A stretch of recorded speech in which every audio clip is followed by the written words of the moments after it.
Finalement, pour compléter cette section, parlons du cas d'étude et réfléchissons aux pièges qui seraient à éviter.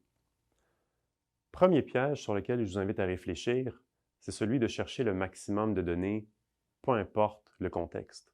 Généralement, ce réflexe va ralentir la livraison et viendra avec des risques d'accès aux données, avec parfois des conflits avec de multiples propriétaires de données avec lesquels vous devrez travailler.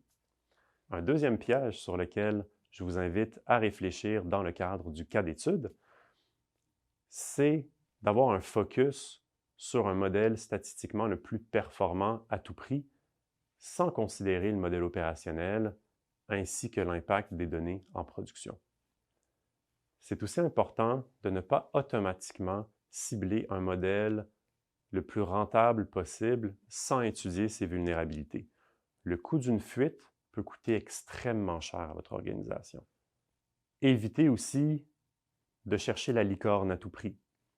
Il vous faudra généralement plus qu'un scientifique de données pour livrer et peu d'individus sur le marché maîtrisent l'ensemble des compétences qu'il vous faudra pour livrer une initiative de bout en bout.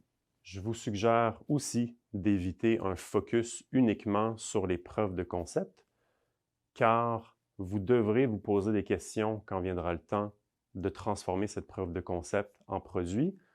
Et si vous n'y avez pas réfléchi au départ, vous aurez des enjeux à passer vers la production. Finalement, pour revenir à la question de la mission commune, si vous avez une approche où chaque personne dans l'organisation se concentre sur ses propres objectifs dans un esprit de chacun pour soi, vous allez rencontrer plusieurs enjeux, plusieurs bloquants de livraison et ce sera très difficile d'arriver à un succès. Considérez ces pièges quand vous travaillez dans votre entreprise à l'implantation de l'intelligence artificielle et vous maximiserez vos chances de succès dans vos démarches. Alors, bonne chance!